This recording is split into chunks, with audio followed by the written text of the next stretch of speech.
Amid ongoing intermittent power supply across the country, Sector Minister Dr. John Jinapor announces 2 power generation units at Akonsombo have been brought back into operation after Gridco Akonsombo Fire Station. And also coming up tonight, President John Mahama expected to receive the report from the National Task Force for the establishment of an airline this week.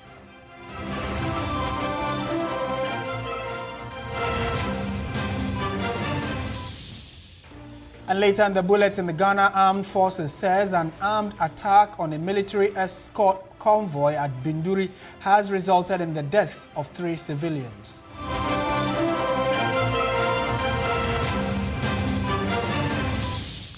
Coming up in business news, Africa Sustainable Energy Center applauds Akonsombo recovery efforts while calling for better backup systems, warning that Ghana's grid is too fragile.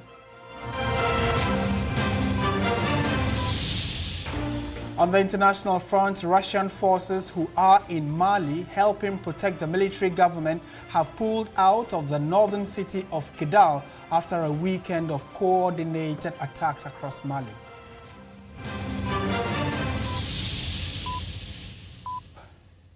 We have details of all these stories and more. We always love to hear from you on the many social media platforms we are on. In our very first story, the Ghana Armed Forces says an armed attack on a military escort convoy protecting 140 civilians on Monday, April 27 at Binduri in the Upper East region has resulted in the deaths of 3 civilians and left 1 other injured. According to a press release from the Department of Public Relations at General Headquarters, Burma Camp Accra, the convoy was moving from Boku towards Bolgatanga when it came under fire from unknown assailants. The statement noted that the troops responded swiftly and successfully repelled the attackers, killing 7 of the assailants during the exchange.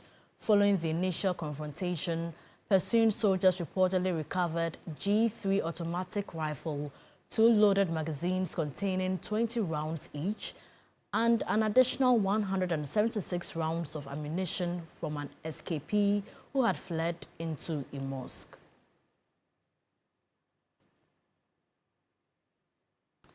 Let's speak to Naval Captain Veronica Ajo-Ahen. She is the Acting Director General of the Department of Public Relations of the Ghana Armed Forces. Thank you so much for your time. First of all, how are the injured faring?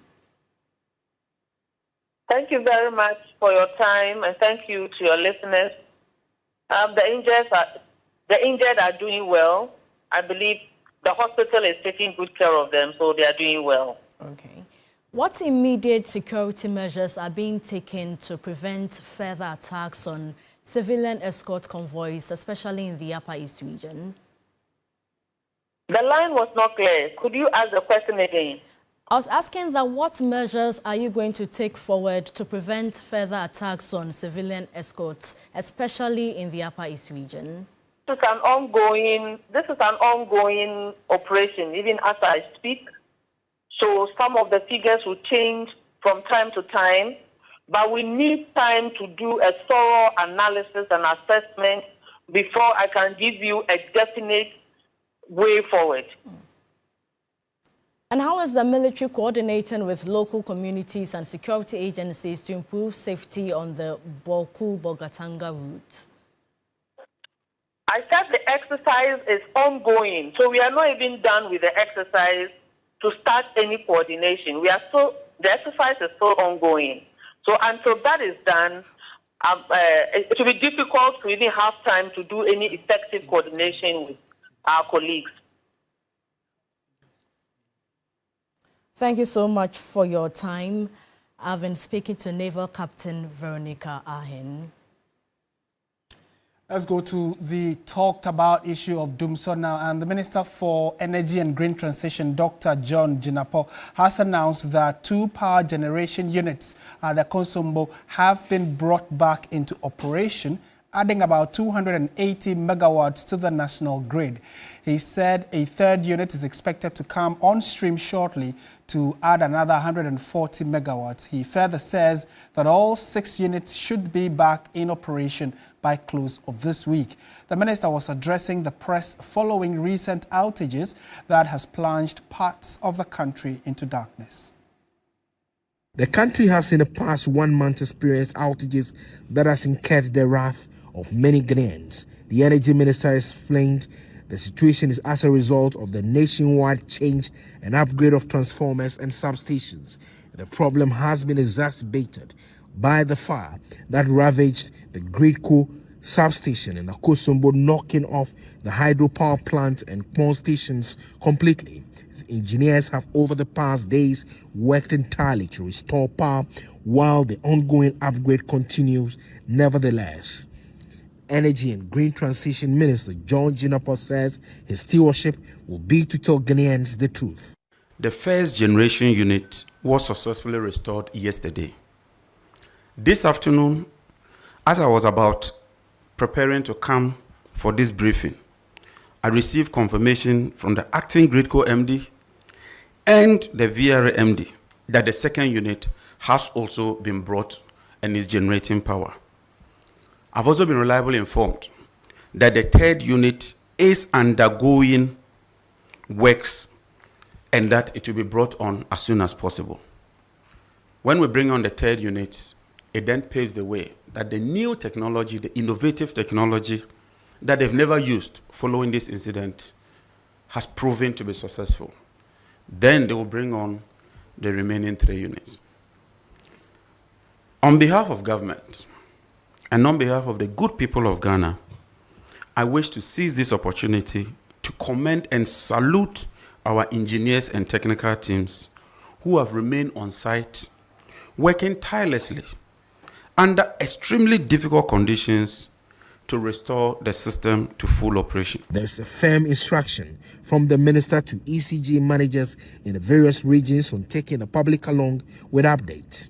And so we can only provide you with a very short interval period. Indeed, this morning, we published a schedule for 6 o'clock to 6 p.m. That's 6 a.m. to 6 p.m.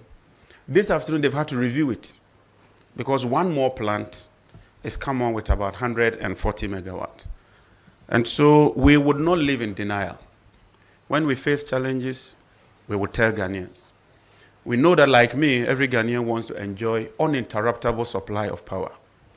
But I also do know that Ghanaians also appreciate it when we have genuine challenges that is not caused by policy failure or intentional. There's a firm dedication by the minister to unravel the cause of the fire, knocking off about 1,000 megawatts. Meanwhile, the minority in Parliament is asking for a reliable load-shedding timetable in the wake of the power outages in parts of the country, urging government to admit there is a crisis that goes beyond the Akosombo fire incident. The group has also questioned the suspension of the Gridco chief executive and the shake-up in ECG's Ashanti Win leadership. The minority indicates that when you look at the power situation in at least the last 3 weeks, there is no way one can solely attribute the crisis to the fire incident at Akosombo. And so they are of the view that people are frustrated and many Ghanaians right now need a load-shedding timetable that will predict how the power situation is going to be in their localities. I was in my constituency 3 weeks ago, and for the past 3 days that I spent there, the lights were off. I'm not too sure that can be attributed to that of the Akosombo Dam. Of course, what has happened in Akosombo is very, very unfortunate. I'm not too sure if anybody anticipated that we are going to have this fire. That will also mean that government must come clean and accept that there are challenges and get us a timetable so everybody is comfortable. Deputy Ranking on the Energy Committee, Collins Adoma Kumensa, is of the view that past utterances by some officials of the current government have exposed them, indicating that issue of power cannot and should not be politicized.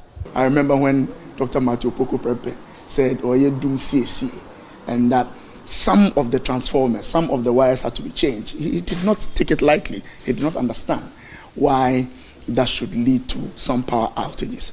Mr. Seydou Nketia, the national chairman of the party, said if they are repairing a transformer on the right, why should left go off? That's how low they trivialize the situation. Today, here we are. There are genuine reasons, genuine concerns, but people are finding it very difficult to accept. Collins Adumaku-Mensah suspects there is a political reason for the reshuffle in Ashanti region ECG leadership. Especially when the chairman of the NDC in the Ashanti region, just 2 weeks ago, gave an instructions to the Minister of Energy to reshuffle the managers in ECG in Kumasi with the intention that, with the notion that he feels that they are sabotaging the system. That is where I have a challenge. If we politicize the issue, then it becomes a challenge. If it's a on pure technical grounds, I don't think anybody will have an issue with it.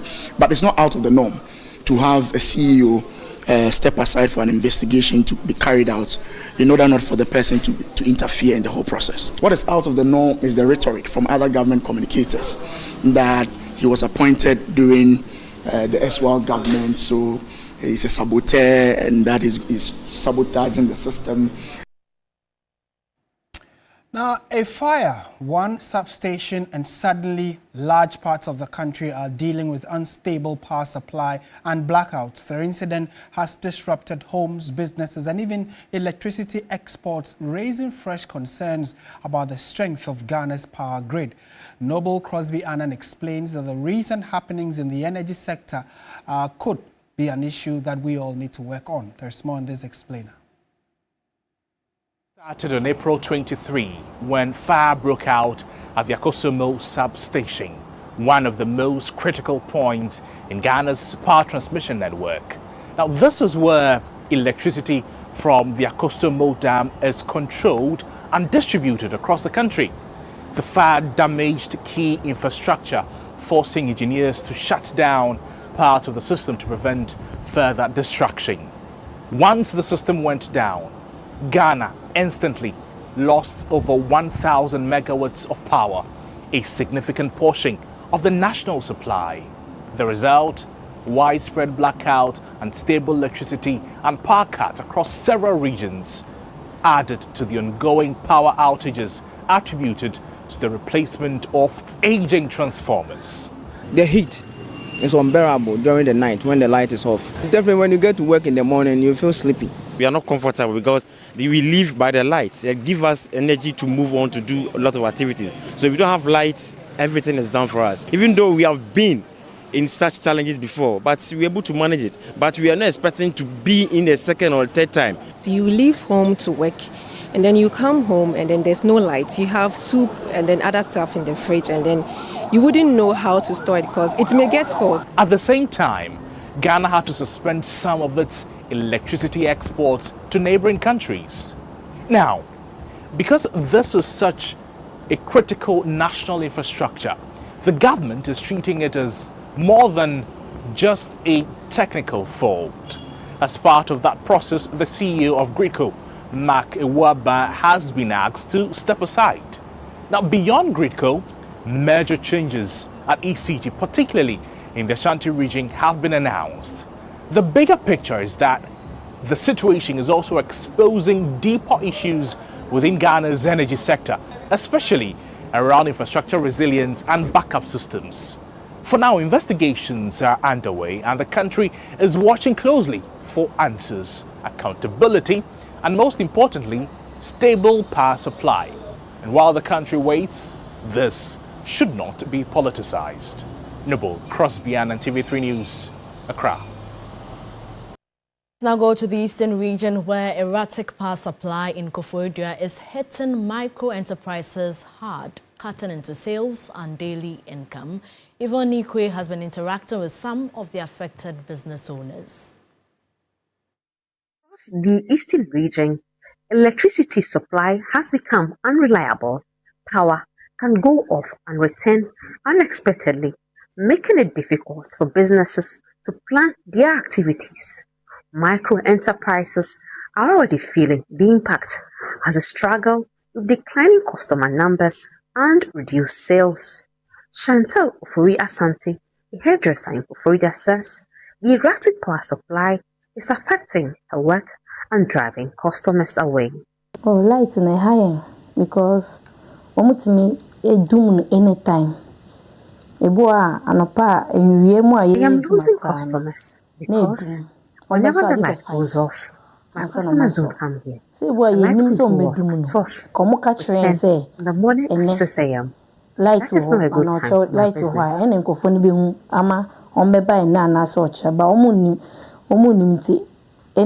to me doom and a higher no.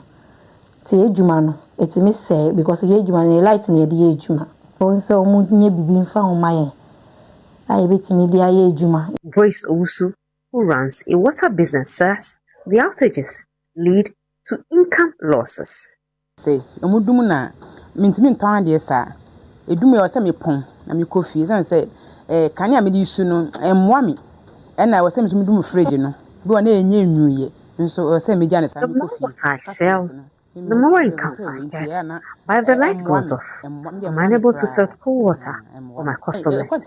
Means that my daily livelihood will be affected. We are crying, saying, so you tones you.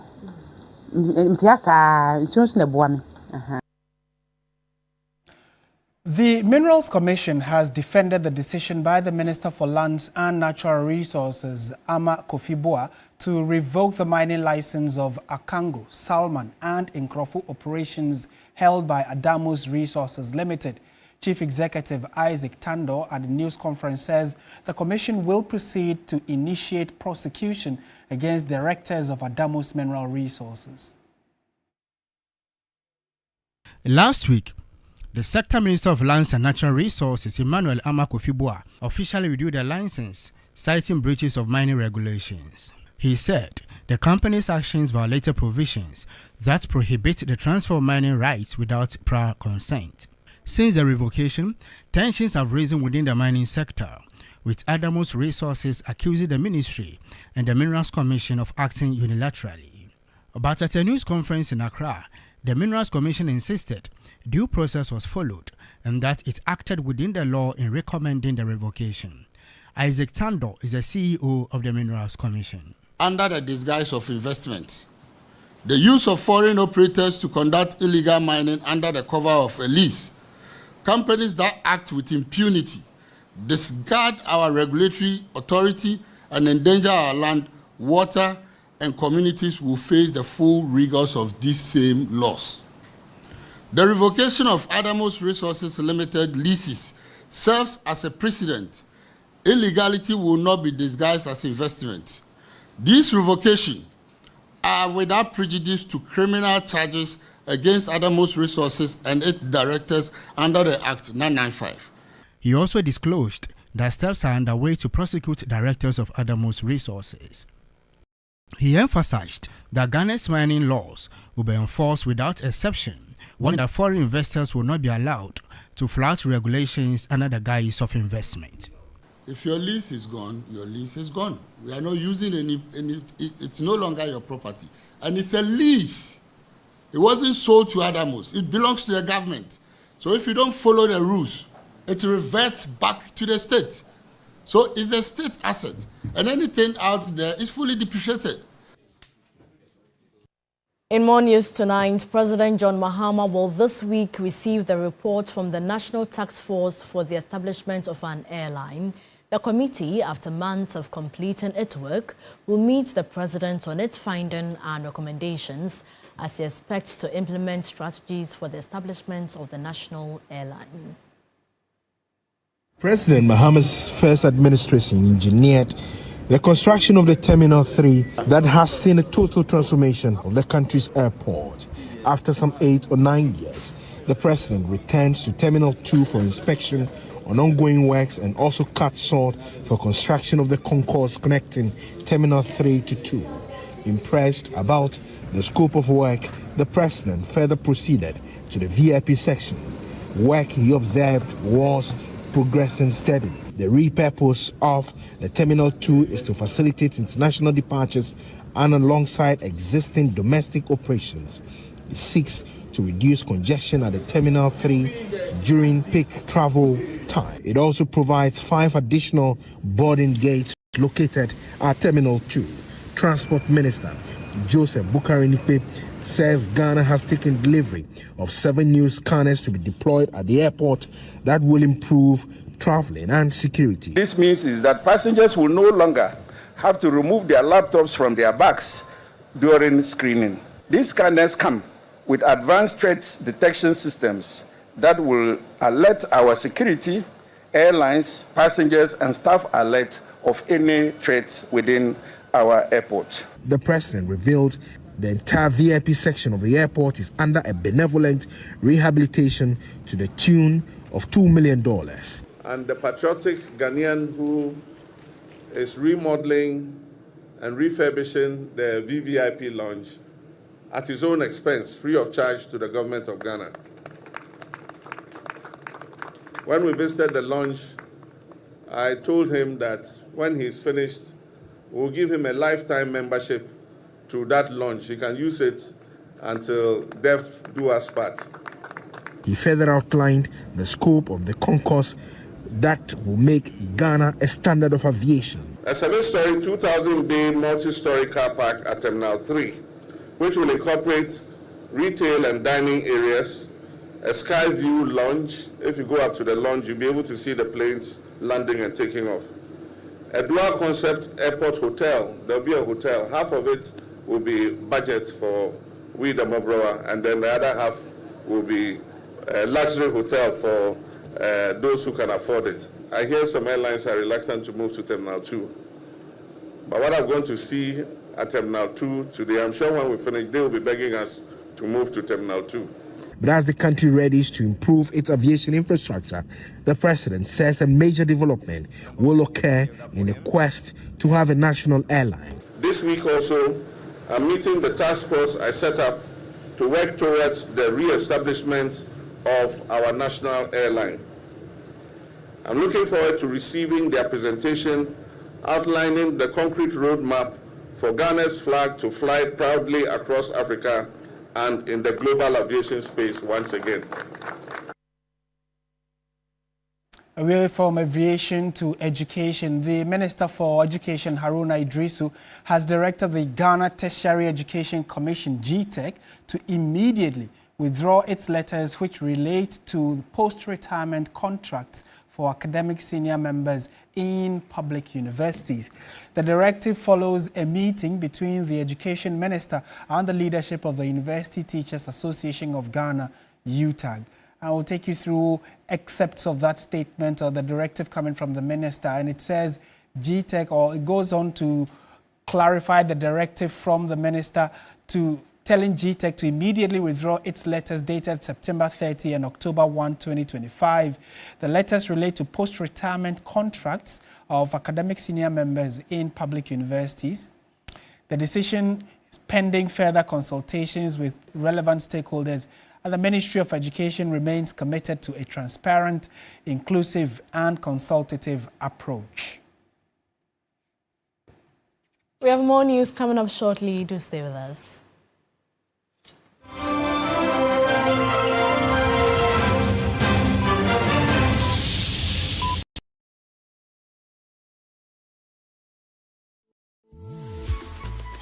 I love President Charcoal. Why? When there are so many.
John Jinapo said technical teams are working round the clock to stabilize the power system after the fire at the Akosombo Power Control Center.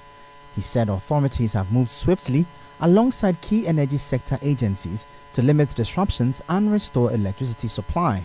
Through emergency technical interventions and sheer determination, the first generation unit was successfully restored yesterday. This afternoon, as I was about preparing to come for this briefing, I received confirmation from the acting Gridco MD and the VRA MD that the second unit has also been brought and is generating power. I've also been reliably informed that the third unit is undergoing works and that it will be brought on as soon as possible. Reacting to the update, the Executive Director of the Africa Sustainable Energy Center, Engineer Justice Ohene Akoto, welcomed the progress made so far. We commend the engineers for such a work that has been done, and then also regarding the outages, the data related to the retrofit regarding the transformers. Yeah, he spoke about it and even mentioned that they want to put the reforms regarding Gridco to after the World Cup. We've taken note of the address and what they are doing. He also urged authorities to strengthen backup and redundancy systems to prevent a reoccurrence of the outages experienced by consumers. What I would advise is for ECG and then Gridco and the relevant stakeholders to put a halt. I mean, they should pause what is going on, restore back the system, power where we were. It was stable until this upgrade came.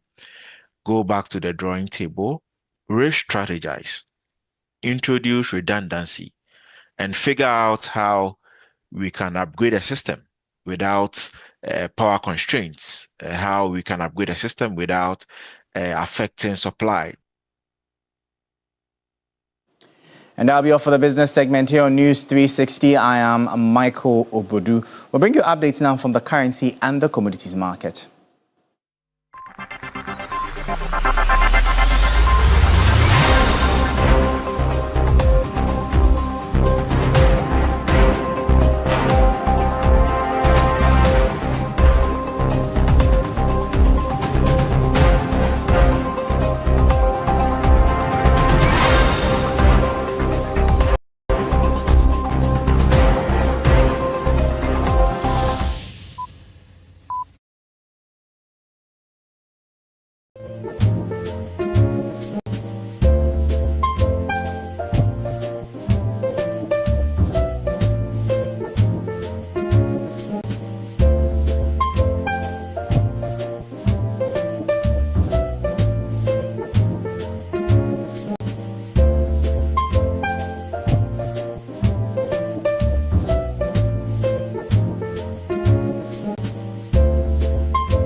sports segment is brought to you by Sasso Insecticide Spray and Coil.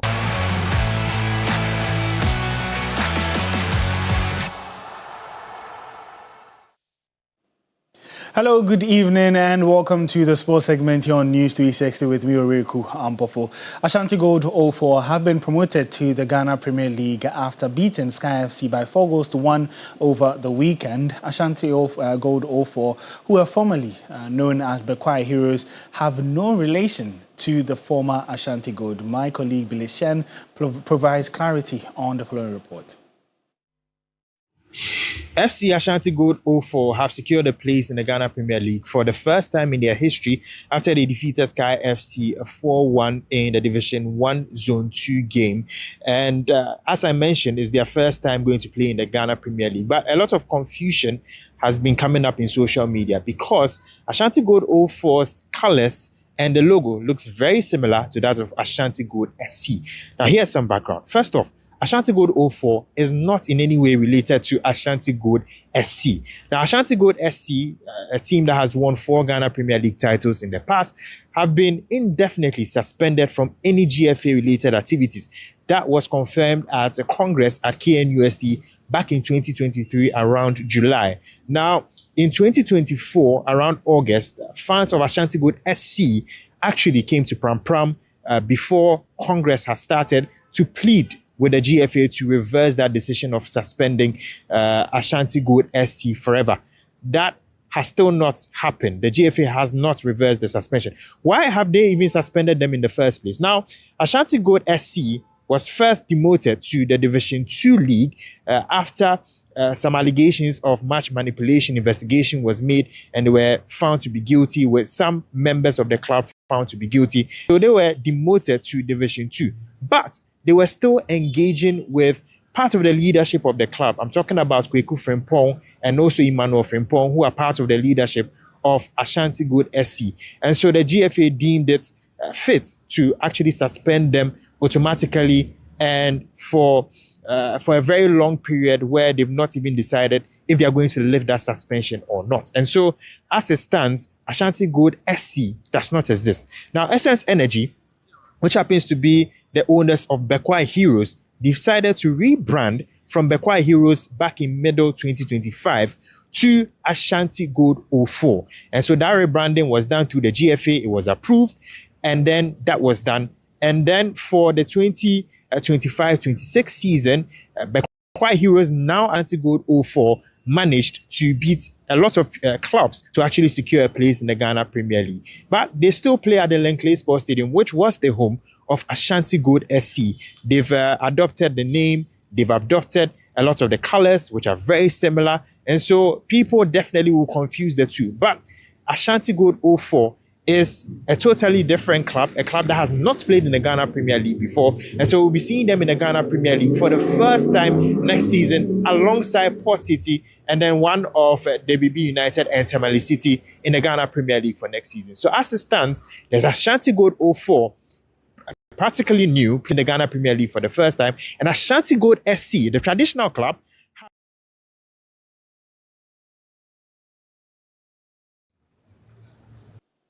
Now, before we go, big news for Ghana, because the country will be hosting the 2027 Under-20 Africa Cup of Nations after being awarded the hosting rights by CAF. It's the first time since 28 years that Ghana will be hosting the competition. They did win it back in 1999 when they hosted it. You can get more updates on our social media handles at 3SportsGH. My name is Rico Ampofo.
Napa Foods, Heaven Black Insecticide Spray and Coil. Powered by 3 Entertainment.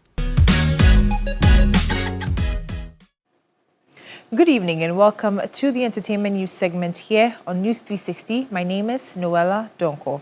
Now, Ghanaian musician Dr. Crime has called for more talent managers in the industry to help shape and develop emerging acts. Now, speaking to 3 Entertainment's Naftali Bar, he stressed that many young creators possess immense potential but lack the right guidance and support system to fully thrive. To him, with proper investment and nurturing, these gifted artists can be transformed into global sensations. The National Theatre of Ghana was filled to capacity with an expectant crowd as finalists took stage, each poised to make a lasting impression. The opening round of performances proved fiercely competitive, with contestants delivering standout acts that set the tone for the night. Advancing to the next phase, participants were tasked with performing alongside their mentors, adding an extra layer of excitement and intensity to the competition. I need you to say no to galamsey. Rather, let's find a better way to preserve our forests and waters. From DJs and poets to dancers and singers, the final 5 pulled out all the stops in a bid to claim the ultimate prize, leaving the audience thoroughly entertained. Forget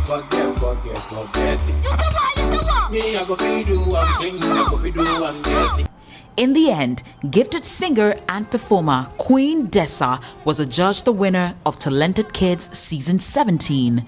For her outstanding performance, the young star walked away with a cash prize of 20,000 Ghana cedis, an all expenses paid educational trip, and a host of exciting rewards. Speaking to 3 Entertainment's Naftali Ba, Ghanaian musician born Darlington Kwesi Ajekum called for more talent managers in the industry to help shape and develop emerging acts. I want to say that God bless Ghana. We have wonderful talents. Look at the other talents that came too. From the poets to the DJs to the dancers and everybody, I want to say beautiful talent. Now, we need a lot of talent hunt out there, talent managers out there, so they can help these kids explore and become the great D-Crimes and even beyond.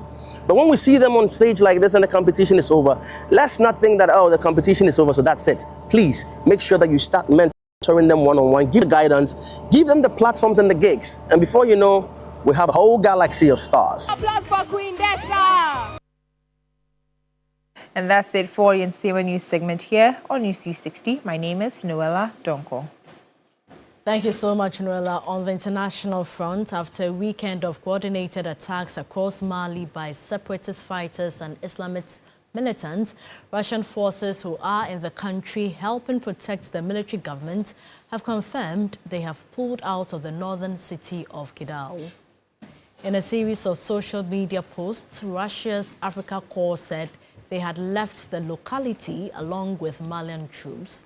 The separatist Azawad Liberation Front group said on Sunday that the Russian troops had agreed to withdraw permanently and claimed control of Kidal, declaring it is now free. Mali has faced insurgencies for years from separatists in the north and groups affiliated with Al-Qaeda and the Islamic State group.